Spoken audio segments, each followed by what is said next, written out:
Halleluja, Here, ons loof en prys in Here. Here, dankie dat ons volgende in die huis kan wees, in die huis van die Here, plek waar U ons, Here, ontmoet, met tye en maniere, waar ons dit nie eens verwag nie. Maar Here, ons verwag U net. Hoe U dit doen, Here, weet U. En Here, dis nooit op die manier wat ons dit sou verwag het nie. Dis altyd baie meer spesiaal, baie meer kosbaar, baie meer dieper. En wanneer U ons ontmoet, Here, dis wanneer die Heilige Gees krag. Ons nie net bemoedig en versterk nie, Here, maar wanneer die Heilige Gees krag, Here, ons op hoogtes vat, wat ons nooit weer, Here, na laagtes toe wil terugkeer nie. Nooit ooit weer lou wil word nie. Nooit ooit weer, Here, op 'n plek wil kom in die lewe, wat ons nie besef, hoe nodig en hoe afhanklik is ons van ons God nie. Want dis U wat ons majesteit is, ons skepper is, Here. Dis U wat ons lewe is. Here, maak my nou as prediker, as net 'n dienaar van U, God, tot niet, en gebruik my kragtig, deur U salwing, U woord vir elkeen, Here. Amen, amen en amen. Prys die Here. Halleluja, halleluja. Vir die wat so effens in die son sit, een van die dae, sit jy onder 'n lekker aircon. Maar, ek het net een versoek, ons kan nie daai kant sagte stoel hê nie, Tiaan. Ons moet harde stoel hê. As 'n mens gemaklik raak in die huis van die Here, dan is jy op 'n verkeerde plek. As jy begin sê, dis die plek waar ek gemaklik voel, dis nie 'n regte plek nie. Jy moet altyd vuur hê, jy moet lewendig wees, jy moet wakker wees. Daar's iemand wat wakker is. Amen, amen. Party kyk, party is toeskouers en party is wakker. Prys die Here. Andrei, dankie, julle het goed gedoen. En die salwing, teenwoordigheid van die Here en die grootheid van ons God. Mense, ek kan nie dit meer en meer uitroep en beklemtoon in die tyd waar ons lewe, dat ons God meer nodig het as ooit tevore. Maar dit help nie, ons het God nodig. En ons het God werklik so diep nodig en ons mis, as ons nie opdaag nie. As ons nie doen wat ons moet doen nie. As ons nie op die plek is waar ons moet wees nie. As ons nie ons kant bring nie. En as ons nog sonde toelaat. Mense, sonde is 'n moordenaar. Luister my vandag. Hy sis jou gewete. Hy maak jou vlees sterk, jou begeerlikhede en begeertes. En dan, as jy jouself kom kry, is jy lou. 'n Lou Christen is 'n gevaarlike Christen. Glo my, hy's gevaarlik, want dis brandhout vir die hel. Dis gevaarlik. 'n Man en 'n vrou of iemand wat dink jy's reg, jy dink altyd, jy's op die regte plek, maak 'n fout. As jy dink, daar's nie meer ruimte vir die woord van God in jou lewe en inspraak van God af in jou lewe nie, as jy op die verkeerde plek. Ons lees so maklik, ons lees so lekker in Openbaring 3 altyd. En ons kwoteer dit. Maar wat sê die woord? Kwoteer is wat ander predikers sê? Kwoteer is baie keer wat ons geleer het, onthou het? Of kwoteer is wat in die woord staan? Wat sê die woord? Vers 16. Ek wil eers vers 16 kwoteer, dan gaan ek dit oorlees vir jou. Maar nou omdat jy lou is en nie koud of warm is nie, sal ek jou uit my mond uitspieg. Voor ek oor gebed praat, wil ek jou eers op 'n plek bring, dat jy gebed verstaan. Wat sê die woord weer? En ons baie verklarings, Google is nie ons Bybel nie. Onthou weer, hy is ook nie ons Bybel nie. Die Heilige Gees moet jou toerus. Die Gees van God. Jy kan AI en Google gebruik, slegs vir naslaanwerk. Maar dan moet jy al seker maak van die feite, want hy gaan vir jou gee en sê wat jy van hou, want hy het jou karakter reeds iewester gekloon, sodat hy vir jou kan sê waarvan jy hou. As jy wil bang wees, gaan hy jou banger maak. As jy wil valse geloof hê, gee vir jou nog meer valse geloof. Glo my, die woord van God is die enigste waarheid. Amen. Nee, amen. Prys die Here, fire. Ek sien ook die glimlagte nie, ek sien stroefheid, mense daar buite moet dit so lyk. Hier binne is joy, want die Here is hier teenwoordig, sy Gees is teenwoordig. Ons los die probleme, die emosies en die situasies daar buite, en laat die Gees van God, die joy, die vuur in jou kan wees. Ek sien Antoinette is opgewonde, want haar man kom terug. Prys die Here. As jy 'n gelukkige vrou wil hê, laat haar man terugkom. Halleluja. Halleluja. Nou, hierdie skrifgedeelte, jy sal baie hoor mense preek, hulle sê die volgende. Hulle sê vir jou, jy moet warm wees. Jy moet warm wees. En as jy lou is, beteken dit, jy het so 'n bietjie van jou hitte verloor. Jy loop nou 'n pad wat nie meer, wat so 'n bietjie speedhobbels in het. Jy dien nog die Here, maar jy dien hom ook nie. En anders sê, as jy koud is, jy verlore. Dis nie wat die Here hier sê nie. As jy koud is, het jy 'n nut. Jy het dit geweet. Hy praat hier van water. Hy praat van water. En hy vergelyk ons met die water. Hy sê as jy warm is, het jy 'n nut. Hy sê, was jy maar warm of was jy koud, dan kon ek jou gebruik. Daar staan nie as jy koud is, spoeg ek jou uit nie, gooi ek jou weg nie. Dan drink ek jou. Maar as jy warm is, dan bad ek in jou. En dan word dit gebruik vir genesing. Dis wat hier gebeur het. Luister mooi, ons het baie keer 'n ander idee van die evangelie, maar die waarheid staan in die Bybel. En ons hoor 'n woord baie keer, en omdat ons nie self deur die Heilige Gees Bybelstudie doen nie, raak ons self lou, en ons dink ons is warm. Kind van God, luister mooi, wat sê die woord. Ek wil dit van voor af vir jou lees. Ons begin in Openbaring 3 vanaf vers 14, die 7de brief aan Laodicea. Wat beteken Laodicea? Laodicea beteken, as jy dit gaan vertaal, dan beteken dit menseregte. Die Bybel is so suiwer en so waar, die 7 boeke wat hy van praat hy nie van die ou tyd van nie, hy vat die vergelyking van die 7 engele oor die gemeentes. En hy praat oor die eindtyd. So, by watter van hierdie 7 gemeentes val ons in? Is ons ook soos die laaste, die 7de een, is ons ook besig met menseregte, om mense te please, en ons besig om net die woord te preek, soos wat elkeen daarvan gaan hou, is lekker om 'n kerk vol te maak, so as geen na die diens, lekker koffie, is dit waaroor dit gaan? Of gaan dit oor Jesus? Gaan dit oor die woord? Gaan dit oor die waarheid? Menseregte sê, jy is verkeerd, maar jy is sommer reg ook, al is jy verkeerd, en wie reg is reg, en wie verkeerd is ook reg. Menseregte is in die tyd, wat gepropageer word oor die wêreld, en dit word met die woord demokrasie, word dit in vervulling gebring. Ons moet nie demokrasie volg nie, ons moet die goddelike reëls volg. Die goddelike woord, die waarheid. Dis wat ek hier moet volg. Baie mense skuil agter demokrasie en agter menseregte. God sê ek haat dit. God sê reg is reg, verkeerd is verkeerd. En dis dit. God het grense bepaal tussen reg en verkeerd. God het grense bepaal tussen alles, selfs in lande. Waar God het selfs grense bepaal waar die waters in die grond geskei word. Luister mooi. Ons begin lees gou in vers 14. Die woord en met hoofletter. Toe ek dit sien, toe weet ek, wag. So voor en, hoekom is daar en? Dit teken daar was reeds 'n feit, 'n stelling. So ek moet eers weer teruggaan na die volgende vorige gedeelte waaroor Jesus gepraat het. Ek gaan terug na vers 13 toe. Wie 'n oor het, laat hom hoor wat die Gees aan die gemeente sê. En dan gaan hy aan. So wat sê vandag vir jou? Hy het geëindig daarmee met die vorige lering, maar hy begin ook dadelik weer daarmee met, dis hoekom hy die en beklemtoon. Die Heilige Gees het dit gedoen. Hy het dit laat skryf.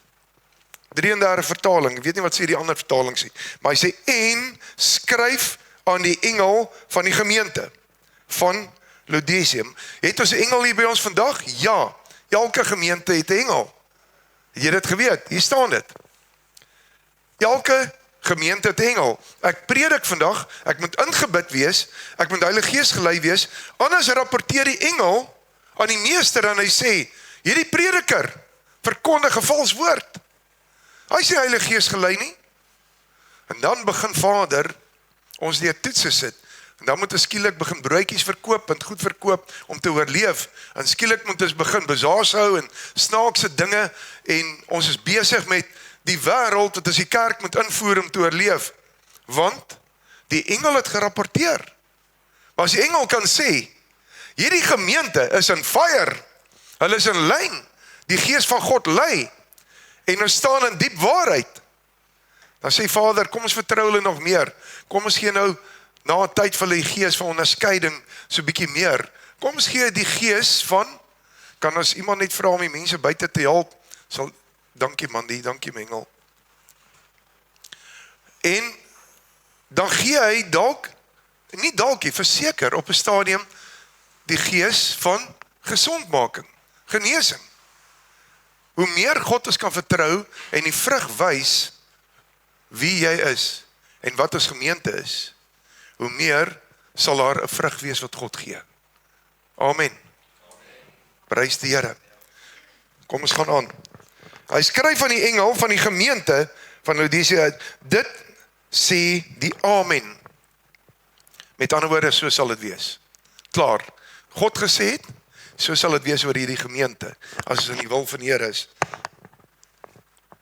Die getroue en waaragtige getuie, Jesus Christus is die getuie van die waarheid, die begin van die skepping van God. Hy is die skepper en die skepping op hierdie aarde en ek en jy aanbid deur hom tot die lewende ware God. Hy tree vir ons in by Vader. Amen. Nie deur Maria nie, nie deur enigiets anders nie, Jesus. En wat sê hy vir ons? Wat leer Jesus ons hierdeur? Jesus praat, luister mooi, Vader praat, as jy Openbaring 1 lees, dat jy Openbaring kan verstaan. Vader kom, en hy praat met die Seun, Jesus. En hy sê, vir hierdie aarde, dis my plan vir die kerk. Hy sê lief vir die kerk. Hy sê, praat met my 7 gemeentes. Hy sê, hulle wat so sê, kerke sal tot niet gaan. Die woord het duidelik dit uitgestip, dat nie as die doderyk sal die kerk of die gemeente kan insluk nie. So, daardie woorde is nie van God af nie. Maar iemand wat opstaan en sê, die huis van die Here, daarin wil ek wees.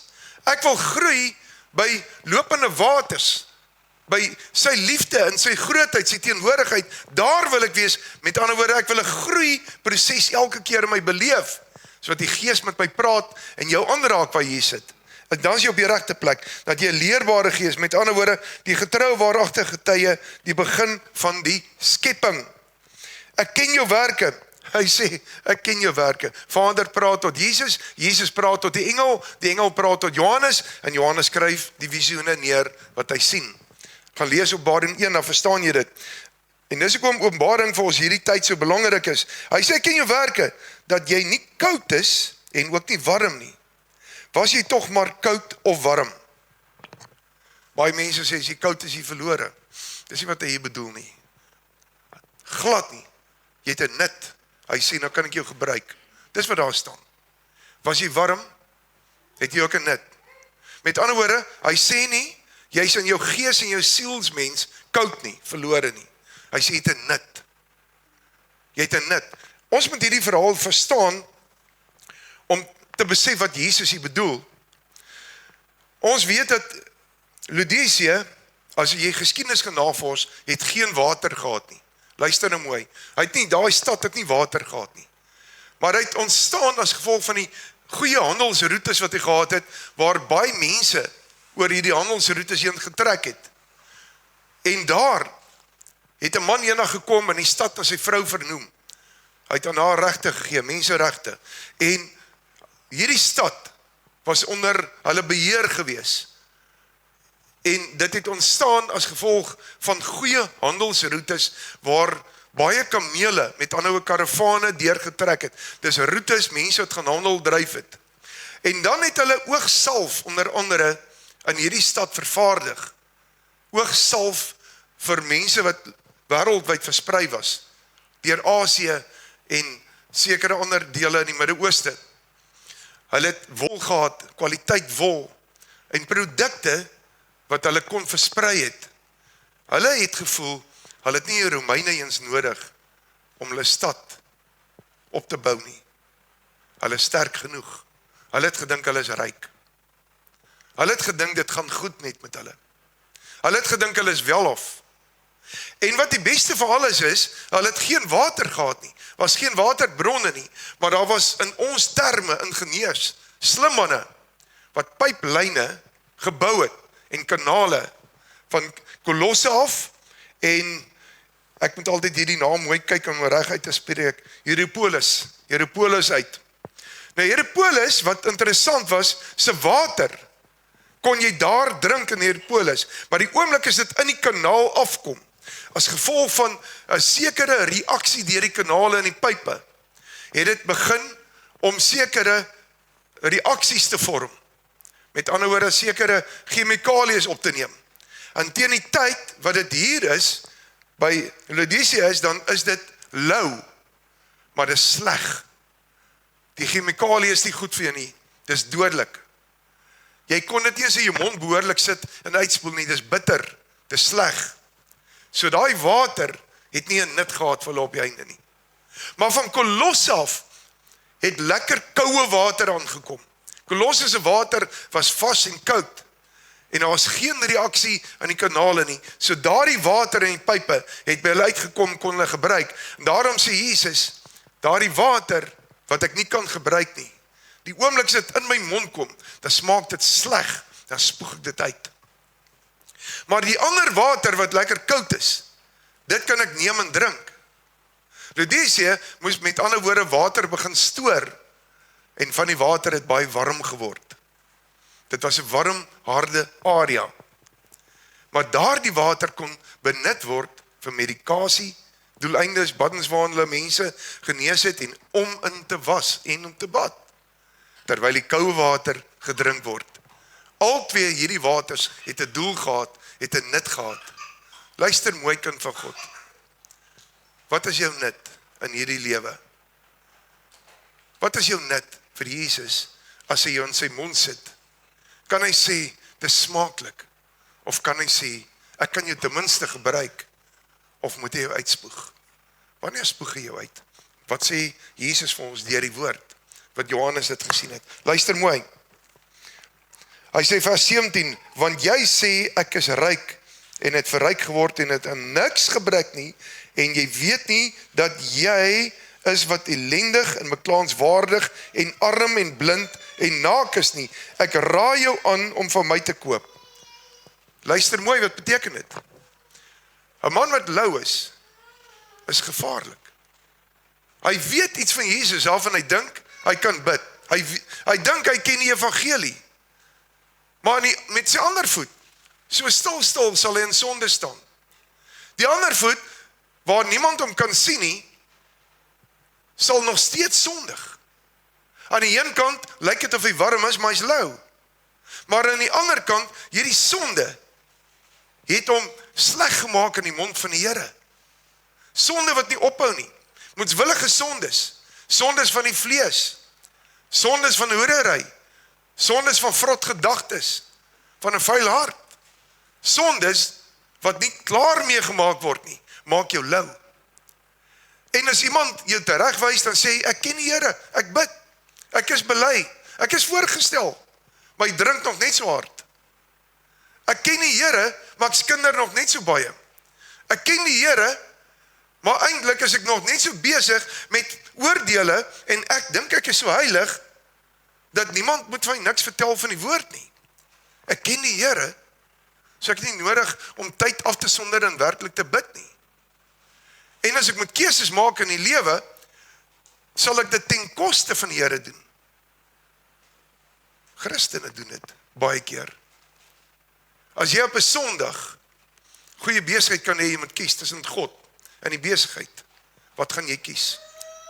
As jy warm is, en as jy bruikbaar dan koud is, sal jy nie lou wil wees nie. Dit sê die woord. Nie ek nie, die woord.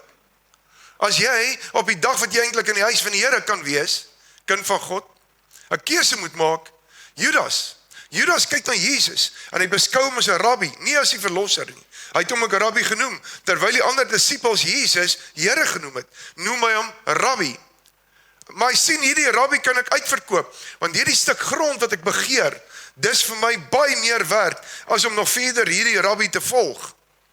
En hy besluit by homself, hierdie geld is genoeg om die grond te koop, en ek kan dalk daar boer, hy het baie planne om daai grond gehad. Hy was lou. Hy het nooit die 3,5 jaar diepte van die Messias in sy lewe ingeanker, in sy hart geplaas, in sy denke en wese, en besef, dis die Messias nie. Die Messias verraai jy nooit nie. Die tyd, my kwaliteit tyd wat ek het, my gesondheid, my menswees, my geleenthede, my denke, my alles, is te danke aan hom. Is te dank aan hom, en dan wil ek verskoning maak as ek moet bid, dan wil ek verskoning maak partykeer as ek moet opdaag, dat ek soveel verskonings in die lewe, terwyl ek nie besef, ek moet genuine 'n nut hê in hierdie lewe, en die nut kan ek net in hom hê. Alles in die lewe buite hom is wat hy jou mee vertrou. Maar as jy nie by hom uitkom nie, as jy nie eens vertroubaar teenoor jouself nie, wat nog teenoor hom en wat nog dan teenoor ander? Daarom moet ons as kinders van God begin besluit, en elke besluit en doen en late, en wat ons doen, ons moet 'n nut hê vir Christus. As ek 'n nut vir hom het, gaan my lewe suksesvol wees, geseënd wees. Want wat sê as jy nie 'n nut het nie? Iemand wat lou geword het, was warm op 'n stadium, of was dalk koud op 'n stadium, het dalk gekom van Kolosse af, lekker koud, en het iewers warm, lou geword, verlore gegaan, of het dalk gekom op hierdie roete, en het warm gelyk, reg gelyk, bruikbaar gelyk, maar voordat dit hy by die eindbestemming aangekom het, het jy soveel minerale opgetel, dit wat nie by jou pas, wat nie by water pas nie, dat jy nie meer lekker is nie. Maar jy sê, ek bid nog, ek ken Jesus. Jy sê, 'n verhouding is met God reg, maar die Here sê nee. Kind van God, het jy waarde in jou? As jy waarde het, is jy 'n disipel. Luister mooi, as jy waarde het, is jy 'n disipel. As jy waarlik 'n waarde het, sal siele en alles wat vir God saak maak, jou eerste prioriteit wees. En alles wat daarna volg, sal suksesvol wees. En jy sal Heilige Gees gelei word. Amen. Prys die Here. Kom ons lees verder. Hy sê, ek raai van jou aan, om, nou praat hy met hierdie lou mense. Hy praat nou nie met julle wat hier sit nie, hy praat met die lou mense, luister mooi. Met die lou mense. Ek raai jou aan, om my te koop goud, wat deur vuur gelouter is, sodat jy kan ryk word. En wit klere, dat jy jou kan aantrek, en die skande van jou naaktheid nie meer openbaar word nie. En salf, om jou oë te salf, sodat jy kan sien. 'n ander tipe salf, maar wat belangrik is, nie net dat jy kan sien nie, maar kind van God, wat is nou belangrik? Goud, te louter, is 'n vrek warm proses. Wil jy dan eers lou word, dat God jou deur toetse moet sit, om jou te suiwer, en dan vra hy, Here, hoekom gebeur hierdie goed in my lewe? Hoekom kan ek nie opstaan nie? Hoekom val ek altyd terug? Hoekom sukkel ek finansiëel? Hoekom sukkel ek met alles in my lewe? Hoekom kry ek nie deurbrake in my lewe nie? Dis omdat jy jou eie siening het, en nie God se siening het nie. Omdat jy lou is, moet jy deur loutering gaan, want God is so lief vir jou. Hy het jou steeds nie verwerp nie. Hy sê, kom koop jy eers die evangelie by my, maar nou gaan ek jou toets, of jy hierdie evangelie in jou het. En of jy koud hier by my gaan uitkom en nuttig kan wees, dat ek jou kan drink, of dat jy by my gaan uitkom warm, dat ek in jou kan bad. Maar as jy steeds in jou nie 'n lekker smaak het nie, gaan hy jou steeds uitspoeg. Hy sê so, ek sit jou liewer deur loutering, dat al hierdie goed wat verkeerd is, brand uit jou lewe uit. Ons brand baie keer, ons suffer baie keer. En dan sê jy, Here, waar is hy? Dan sê die Here, ek toets jou, ek maak jou suiwer goud, want onthou lou was jy. Onthou, die eie ek in jou het nog nie gesterf nie. Onthou, jou keuses in die lewe was nie in my wil nie, maar nou kom jy my plan. Ek het 7 boeke laat skryf vir gemeentes waarin jy moet inpas. Nie 7 boeke geskryf waarin die pastoor en gemeente moet inpas nie, waar jy moet inpas. En as jy nie daarin pas nie, dan staan jy by Openbaring 20 voor die wit troon, en dit is vir ewig verby. Hy gee dit vir jou. Verhouding met God, maak saak. Vergeet wie jy is. Ek en jy is zeros. Hy is die nommer 1. As hy die nommer 1 is, en ek bid alleen, en nou kom ons by gebed. As hy die nommer 1 is, en ek bid, is my gebed 10 sterk. Hy sê dan verder, hy sê, maar kry iemand wat vertroubaar is, man. Kry iemand wat saam met jou stem. Hy sê dan in Matteus 18, hy sê, van vers 20 af, hy sê, man, kry nog iemand wat julle 2 raak. Hoekom 2? As jy opreg is, en jy skinder nie, en jy praat nie oor die gebed nie, onder my nie, dan is jy 'n 0 saam met my. Maar as jy nog met sonde wil bly sit, beskou jy jouself as nommer 1, hy gaan jou skud. Jy's nie nommer 1 nie, jy's niks, net soos ek. Jy's 'n diensknegt net soos ek. Dan, as jy saam met my kan bid na as eenheid, dan is daar 2 zeros, en die nommer 1 is betrokke. Dan is ons gebed 100 sterk. As jy opreg van hart is, en jy sê, ek wil ook soms saam met julle kom bid, en nou is ons 3, dan is ons gebed 1000 sterk. Wow, Boeta, dis 'n kragtige gebed, waar 3 manne, of 3 vroue, of 'n huisgesin, 3 sterk is en saam bid, moet dit skitter, klaar. Maar maak dit 4, nou is dit 10.000. Maak dit 5, ons 100.000. Maak dit 6, as ek net 6 mense hier uit kan kry, wat in eenheid saam met my bid, is dit 1 miljoen sterk. Dan breek ons enige teenstand, weerstand van die bose af. Gebed het krag en autoriteit. Dis hoekom die Here wil hê, ons moet mekaar kan vertrou en saam bid. Weet jy, belangrik is dit, as iemand vir jou vra bid, en jy sê ek sal vir jou bid, en jy doen dit nie. Dis verskriklik. Jy staan voor God met 'n leuen, 'n goddelike leuen, want jy sou die troonkamer ingaan, die grootheid van God, die engele wag, die Heilige Gees is opgewonde, en daar geskied daai gebed nie. Mense, moenie, dan is jy lou. Maar as jy wil warm wees, en 'n nut in jou wil hê, of bruikbaar koud wil wees, nie koud in jou gees nie, bruikbaar wil wees, drinkbaar wil wees. As iemand vir jou vra om te bid, sê dit liewe stadig, ek sal vir jou bid, voor jy dit te vinnig sê. Maar as jy dit gesê het, doen dit. In die krag van die Heilige Gees, in die teenwoordigheid van God. Voor ek enige besluit neem, gaan bid ek eers. Mense, ek neem nie sommer net besluit in my lewe nie. Ek het geleer gaan bid. Want selfs kort paaie wat ek net wou ry deur hierdie plek, dan dink ek hier's 'n lekker agterkort pad, dan vat hy my 'n uur langer, net oor ek nie gebid het nie. Maar as ek bid die dag, dan kom die besige pad vinnig klaar. Glo my, bid oor elke saak, bid liewer te veel, maar vertrou God. Vertrou die Here, wys jou afhanklikheid in God. Daar's soveel krag in gebed. Daar's super krag in gebed en ons het dit. Maar weet wat gebeur? Die bose is so bang vir die krag van jou gebed, dat hy kom met leuns.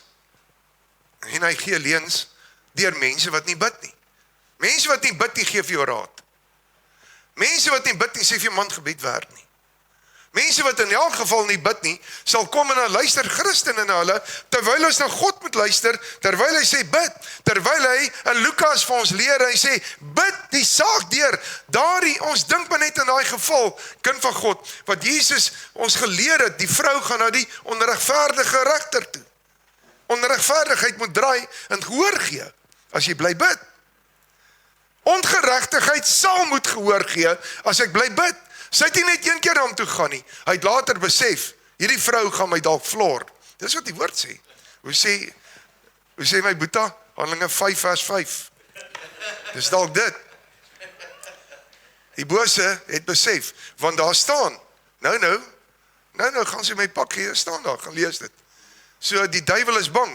Hy los dan, want o maggies, nou gaan ek pak kry. So kom ek los liewer hierdie bidder uit. Hierdie bidder is my probleem. Dis wat gebeur. Die ongeregtigheid moet omdraai. Hy het nie 'n keuse nie. Hy moet omdraai. Kind van God, ons sien in die woord, hoe Elia 7 keer sy kop in die grond druk, na opdrag van dit sal reën as jy bid. Nou ek sê vir jou, dit sal reën as jy bid. Maar nou bid jy 1 keer, en daar is nie 'n wolk nie. En dan bid jy 2 keer, daar is nog nie deurbrake nie. Nou bid jy 3 keer, nou het jy gedink jy het genoeg gebid. As 'n gesalfde soos Elia, wat Jakobus 5 sê, 'n mens soos ek en jy, so ernstig moes bid, hoeveel te meer moet ek en jy nie bid nie? Hoeveel te meer moet ek en jy nie uitroep nie? Amen? Maar my sis, ons gaan die nuwe kerk 'n babakamer hê, maar as jy vrede kan hê, kan jy in my kantoor sit, maar dan moet jy die deur oop los dat jy kan luister, want ek vra na die tyd. Prys die Here. Maar baie belangrik, daarom moet ons bid. Ons moet uitroep voor God.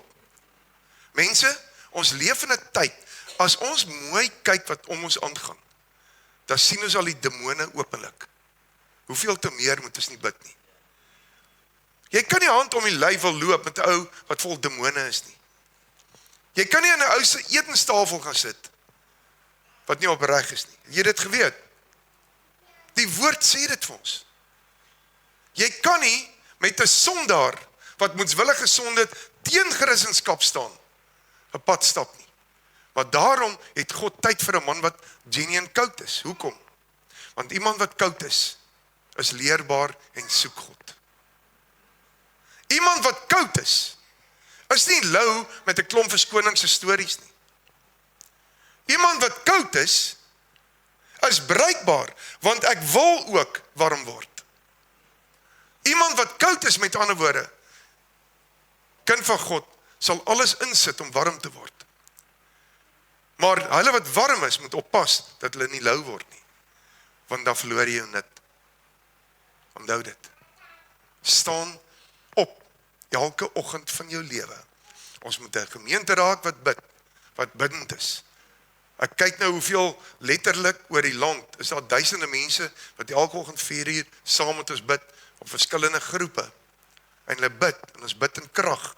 Elke oggend 4 uur, dan sien ek hoeveel duisende staan op, en weet jy wat, is so interessant, ek sien letterlik hoe die engele van die Here inkom in linies, wanneer ons begin bid.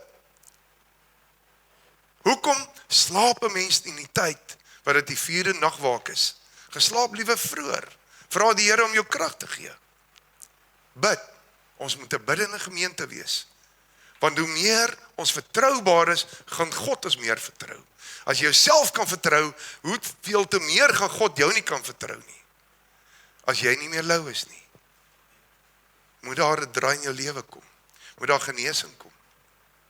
Moet daar 'n goddelike aanraking kom. Moet daar 'n goddelike teenwoordigheid wees. Joy. 'n kind van die Here is vol joy. Nie vol valsheid nie. Vol joy. Daarom, kind van God, bid.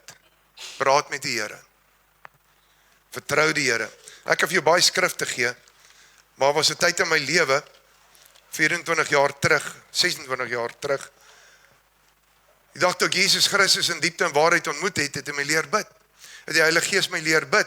En ek het baie deur die Bybel gewerk, want ek wou eers kyk as jy die Bybel suiwer en waar. So ek het die Bybel getoets, ek het die skrifte getoets, en ons het baie navorsing om die woord van God gaan doen. Ek het dit nou eendag vir mense verduidelik, die goed wat ons ontdek het is wow, is fenomenaal. Maar hierdie Bybel is suiwer en waar. Hoekom wil die duiwel hom verander? Hy wil hom verander om een rede, hy wil God se karakter en woord verander, dat dit vir jou gemakliker en makliker moet raak, en dat jy moet lees wat dit die menseregte tyd pas, en wat dit ons almal pas. En so haal ons later die Heilige Gees uit, en ons bestraf nie meer duiwels nie, en die skrifte kan jy maar kyk in die nuwe Bybel is 1044 skrifte, wat verdraai is, uitgeneem is, wat teen die duiwel praat, is nie meer in die nuwe Bybels nie, maar die ou Bybel sê vir jou, deur vasting en gebed gaan hierdie geslag uit. Nuwe Bybels het die skrif nie slaat nie eens in nie, Matteus 17:21, want die bose wil hê, jy moenie meer die karakter van God hê nie, die bose wil hê, jy moenie meer in die waarheid staan nie, die bose wil hê, kind van God, jy moet slaap en slymer, en jy moet nie meer bid nie, jy moet nie 'n bidder wees nie, want hoe meer jy bid, moet hy vlug, moet hy toegee, moet hy opgee, so, deur leuns gaan hy vir jou vertel, jou gebede is in die plafon vas, man, beteken niks nie, net soos in die tyd van Hiskia, het hy gesê, jou God gaan jou nie help nie, Boeta, God het hom so gehelp, dat die man wat daai brief geskryf het, wat agter die brief gesit het, sy eie seun het hom gaan vermoor, so ek sê vir jou vandag, staan op en bid, vertrou die Here jou God, want dis die begin en die einde. Hoe kan jy God se karakter daar buite uitlewe, as jy nie 'n verhouding het met hom, deur te bid en sy woord te lees, en hom te verstaan nie? Leef hom uit. Want ons luister na baie preke in hierdie lewe, maar ons gaan nie terug na die meester van die preke nie. En ons vra vir hom, lei ons nie. En dis belangrik, jou verhouding met God is meer belangrik, selfs as jou verhouding met God se kerk. Jou verhouding met God, waar jy die tempel van God is, moet jy in vuur en ywer kan inbeweeg, en jy moet 'n woord kan hê, jy moet weet, die oomblik wanneer die preek geskied, moet jy kan sê binne jou, dankie Here, jy het dit al vir my bevestig, dankie Here, jy het al met my gepraat, en as jy kan uitstap, stap jy met autoriteit uit, maar gebed is noodsaaklik. Gebed Die gebed van 'n ma, het ek gesien hoe 'n kind tot bekering kom. Ek is een van hulle. Tot ware wedergeboorte kom. Wat 'n mens jou totale gemoed, jou siening draai wanneer jy Jesus in jou lewe toelaat en die Heilige Gees in jou het. Want hoe bid is Romeine 8. Hy sê selfs in vers 26, ons begin bid woorde wat ons self nie verstaan nie. Ons brein kan dit nie meer uitredeneer nie. Want ons is Heilige Gees gelei. En die oomblik wat jy begin inbid, kind van God, gebed, agter 'n kas 'n stuurwiel, ek sê dit oor en oor, voor waar jy die skottelgoed was, waar jy vinnig stryk, waar jy hierdie skietgebede, luister mooi, is nie afsondering tyd nie. Jy moet afsonder. Jy moet afsonder vir God. Moenie vir die Here die krummels gee. Die klein geld wat ons altyd gee vir die Here nie. Gee die beste vir God. Want jy het die beste God wat die beste vir jou wil gee. Jy het 'n God wat jou wil seën. Jy het 'n God wat jy nie hoef te toets nie. Maar jy gaan deur toetse. Gebed. En daardie tyd toe ek begin bid, 26 jaar terug, kind van God, het ek besef, ek weet niks en vandag weet ek nog minder, het ek besef, die Here God lei en leer ons elke dag. Ons kan net toepas wat die Heilige Gees vir ons wys. Ons kan net toepas die pad wat God wil hê ons moet stap. Maar ons wil wonderwerke hê, want dit staan in die Bybel. Maar ons self moet op die plek kom dat ons waardig is. Dat ons waardig is. As ware kinders van God. Wat warm geword het. Wat nie meer lou staan nie. As ek gebid het, dan weet ek dit gebeur. Ek weet dit gebeur. Daarom pas ek baie keer op waarvoor ek bid. Ek wag voor ek sommer net bid. Want ek weet dit gaan gebeur. En ek kan jou dit vandag beloof en verseker, dit gebeur. Want 'n gebed kom nie leeg terug nie. As jy net kan verstaan wat in die hemel gebeur, en dit sal ons in die volgende diens bespreek, wat gebeur in die hemel, en hoe lyk God sê die woord, sal jy verstaan, hoeveel waarde is in gebed. My boetie gesit in daar binne. As jy reg, prys die Here. Ons wil nie met die woord verloor nie. Prys die Here. So dis belangrik. Dis belangrik om te besef wie's God en hoe lyk dit as jy bid. Geesteswêreld is meer aktief en ek wil vir jou sê meer realisties as wat ek hier sien. Glo my. Hy's baie meer realisties. Ek het die voorreg gehad om daar te wees. Daarom sal ek radikaal bly. Dit is 'n feit. Sorg jy dat jou saak met God warm bly. Wat is belangrik vandag? Ek gaan oor my tyd, maar ek moet dit vir jou sê. Wanneer jy begin bid, kind van God, gebruik nagmaal. Mense wie jou sê, kan net een keer 'n maand nagmaal gebruik. Staan nie in die Bybel nie. Gebruik dit so dikwels moontlik. Gebruik jou nagmaal. Wie hoekom gebruik jy nagmaal? Wat sê 1 Korintiërs 11? Man, Paulus, ek like dit. Ek is mal oor dit. Paulus sê, baie het ontslae, baie het gesterf, wat nie moes sterf nie. Hoekom? Want hulle die nagmaal gebruik. Hulle, die nagmaal, het later teen hulle getuig. Gebruik jou nagmaal. Weet wat doen jy dan? Jy stop al hierdie sondes wat jou vashou. Hierdie dinge wat verkeerd is, moet jy bely en dan klaar kry. En jy stop dit, hierdie gewoontes. Stop jy. En jy kom in die wil van God, want jy moet nagmaal gebruik. Kan nie môreoggend weer gaan en sê, Here, ek het al weer gefaal nie, vergewe my weer nie. Dan gaan 'n dag kom en die Here sê, goed man, ek vergewe jou, maar nou toets ek jou. Nou tuchtig ek jou. As ons verder lees in Openbaring 3, dis wat hy sê, wat hy daar doen. Dan vat ek jou, omdat ek jou lief het, dan gaan ek jou so 'n bietjie tuchtig. Ek het jou klaar deur die vuuroond gesit, jy het nie geluister nie, jy het swaar gekry, deur swaar kry jy weer nie geluister nie, so dan sê hy die volgende, dan sê hy, nou gaan ek jou tuchtig. Ek wil nie getuchtig word deur God nie. Glo my. Want hy tuchtig die wat hy lief het. Hy het jou lief. Hy het jou lief. So kind van God, die evangelie is sag, die juk is sag. Maar jy kies harde juk baie keer. En 'n harde juk, dan sê jy, waar is die Here? Kyk hoe swaar kry ek. Jy het die keuse van daai juk gemaak. Maak klaar. Dan, as jy bid, en jy roep uit tot Vader, jy bely, jy gebruik jou nagmaal, kind van God, is dit goed. As jy by 'n punt kom in die lewe, wat jy net begin om skrif te kwoteer, te sê, Here, ek het U verheerlik, ek het U naam groot gemaak, en nou kwoteer ek die woord. U woord sê, as jy bid, as jy uitroep, en omdat sy woorde in jou is, sal hy jou verhoor. Here, dit staan in Johannes 15 vers 7, en ek herinner U aan U woorde, want die woord is Jesus wat lewe geword het, wat in my woon, en Vader, ek vra vandag, dat U Matteus 6:33, die koninkryk, en sy geregtigheid, in my lewe sal inbrand, en dat ek hierdie pad loop, en al die vorige skrifte, as jy dit mooi bestudeer, dan sê, dis die goed waarvoor jy nie moet bid nie. 90% bid die mense vir daai goed, en nie vir dit wat die kern is. Want as jy bid vir die kern, voordat jy nog vir hierdie ander goed bid, sê, gee ek vir jou, want hy sê die wêreld begeer dit, maar hy gee dit vir jou. Amen.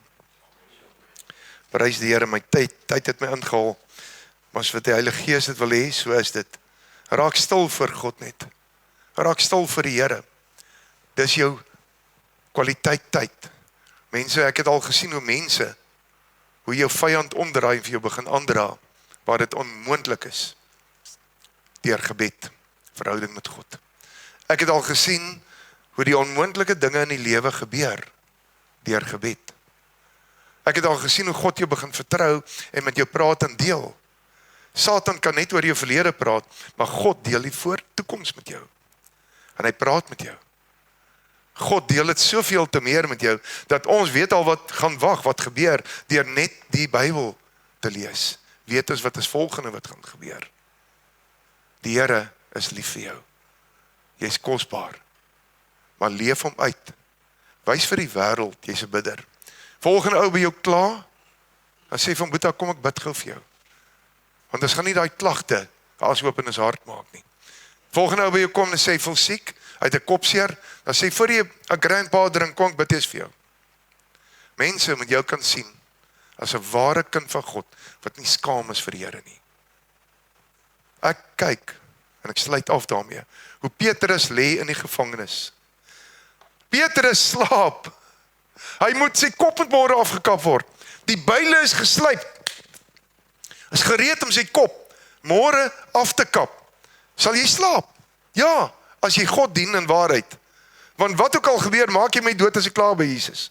Maak jy my nie dood, jou Boeta, gaan ek nog die evangelie vir jou verkondig. En al hê, wagte is in hom vasgemaak. Kettinge, boeie, tronk. Voor die deur staan ek wagte. Kyk die prentjie, sien dit? Klink maklik, nê? Dis nie so maklik nie. Daai man snorks wat hy slaap. Hoekom? Want die engel kom staan al by hom en hy roep hom. En hy reageer nie, hy slaap nog lekkerder toe die engel met hom praat, want hy's gewoond aan die stem van God en die heerlikheid en hy teenwoordigheid van die engele by hom. Hy's gewoond in dit, man. Dis so lekker dat hy eintlik lekkerder slaap. Soos party hier in die slaap wil raak baie keer in die lekker geur en die teenwoordigheid van die Heilige Gees, sit hy, slaap, lê, en hy slaap, en die woord sê van hy moes op sy sy gelê het, en die engel kom, en die engel slaan hom op sy sy, word wakker. Dis wat die engel vir hom gesê het. Hoekom het die wagte nie wakker geword nie, want hulle ken nie die stem van God nie. Hulle kan nie die stem van die Here hoor nie. Hulle kan nie die Heilige Gees hoor nie. Hulle kan nie engele hoor nie. Maar ons kan, want ons het 'n verhouding met hom. So as hy uitroep in die basyne, dan hoor ons dit dadelik. En dis in daardie oomblik wat Petrus wakker word, en hy moet vir homself sê, droom ek nou of is dit waar? En hy besef dis waar, en die engel sê, staan op, kom. En die boeie is af. En die wagte slaap al hoe lekkerder.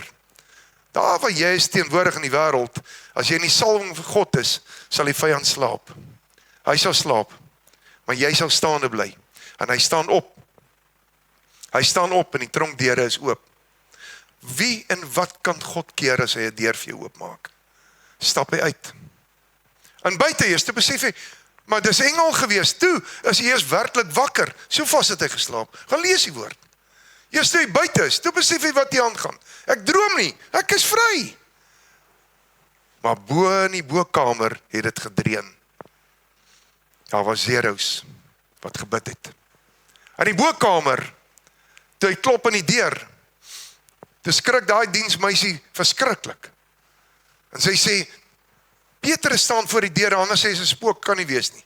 Kan nie wees nie. En dis wat jy ook gaan sê, as jy begin bid, en manne en vroue bid saam met jou, en sê, dit kan nie wees nie.